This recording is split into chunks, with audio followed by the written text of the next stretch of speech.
Conor McGregor has been handed an 18-month suspension under the UFC's anti-doping policy, but he'll still be eligible to make his comeback in early 2026.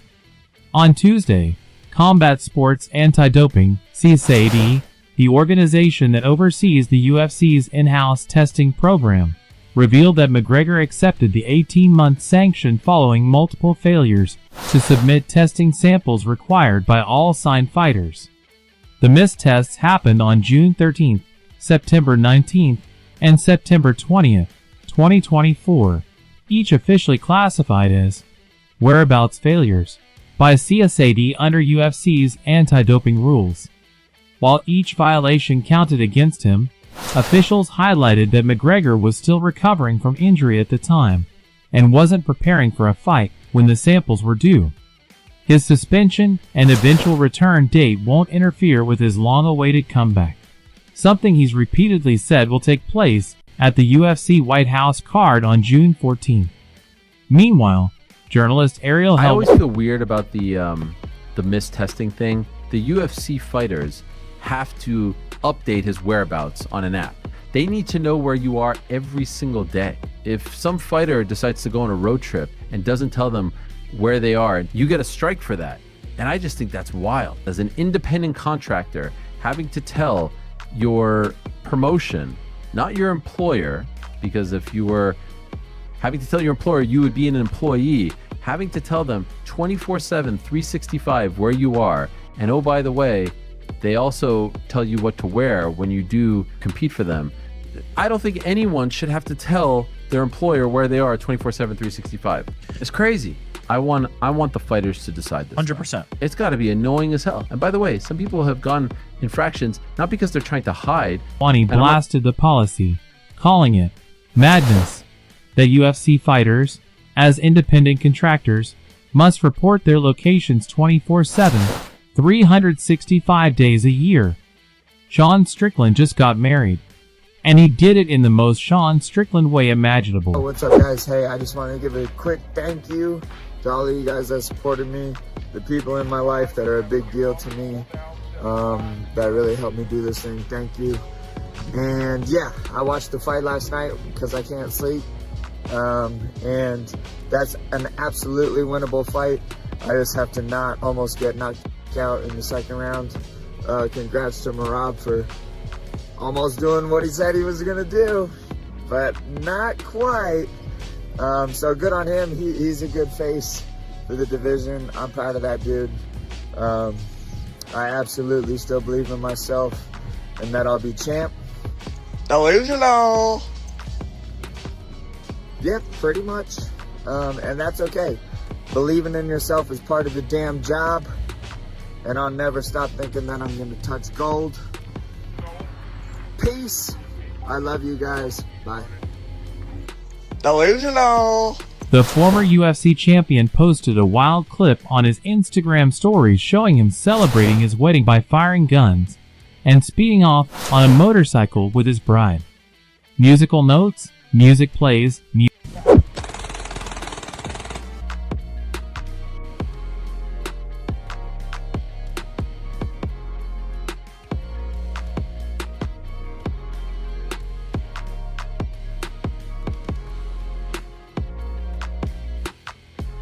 musical notes.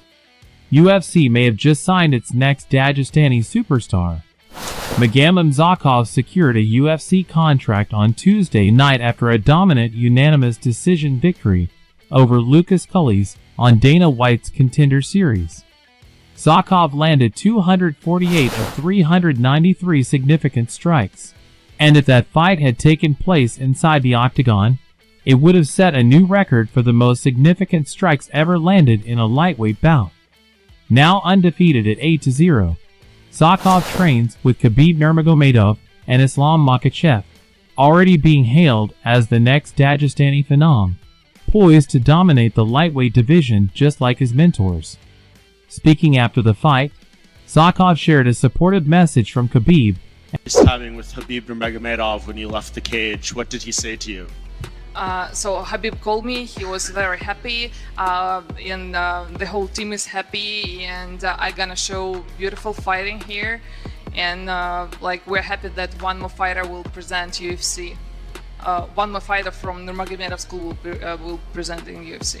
I know you go back a long way with Islam Makhachev. He's fighting at welterweight next for the title. Do you think he'll ever come back to lightweight, or is this your division now?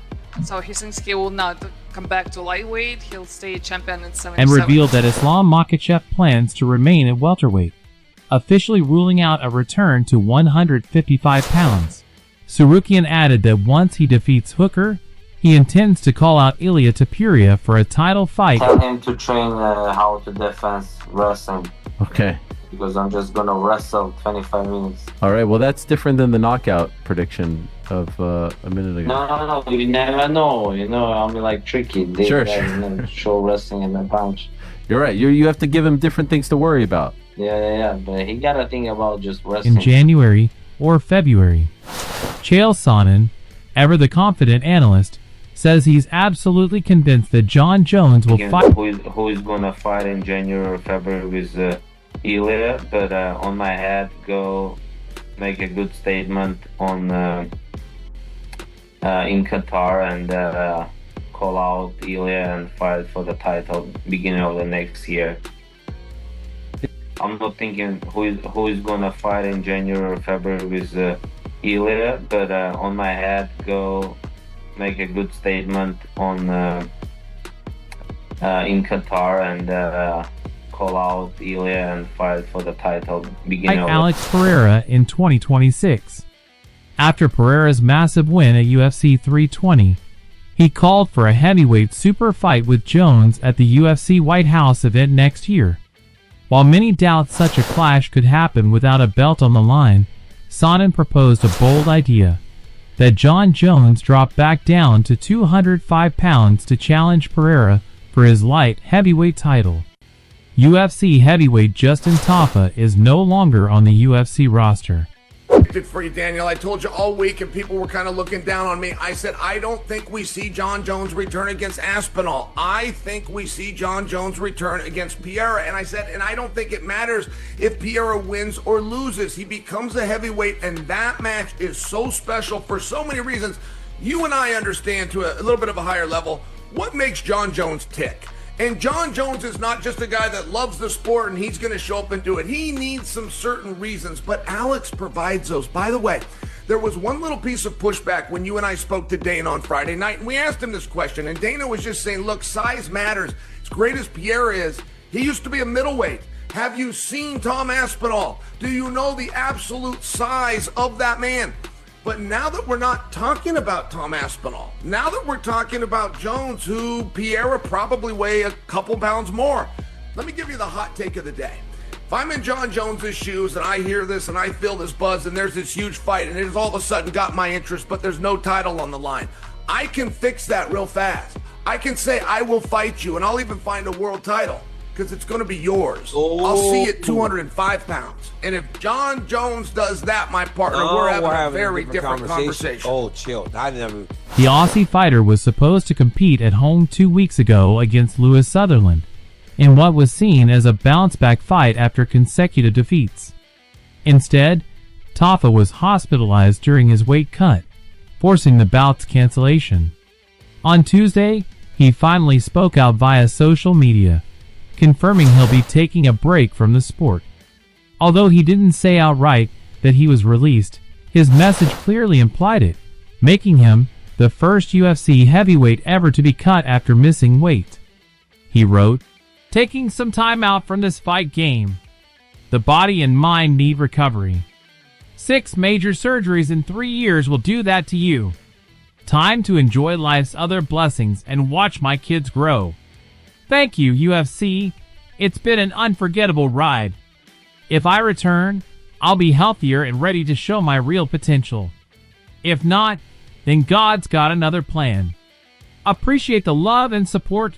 You guys kept me going when I thought I couldn't." New footage shows Team Pereira mocking Magomed Ankalaev backstage. Ankalaev's earlier trash talk has officially come back to bite him after his loss at UFC 320. Before the rematch, he boldly declared that Chama is dead, a comment that clearly didn't sit well with Pereira's camp. Now, ESPN MMA has released a hilarious clip showing Team Pereira chanting, "Chama!"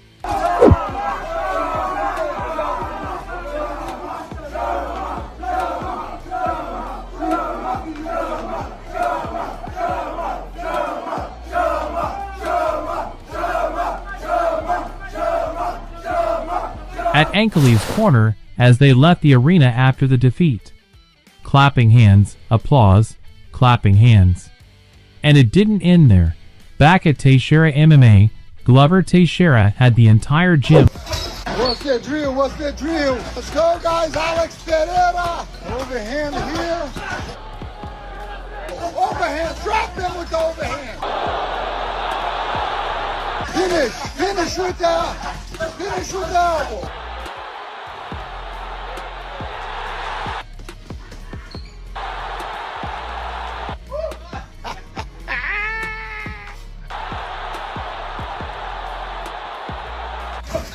Reenacting Pereira's knockout and signature celebration, keeping the fun going with some lighthearted payback. And finally, here are the top 3 memes from the internet this week. Number 3 was posted by Photo Seno. Number 2 came from Maple Marshall. And number 1 meme was posted by MFC. Brother, what's that? What's that, brother? Face with tears of joy. Thank you all for watching. If you enjoyed the video, make sure to like, share, and subscribe to stay updated with all the latest MMA and boxing news right here on the channel. Oncoming Fist.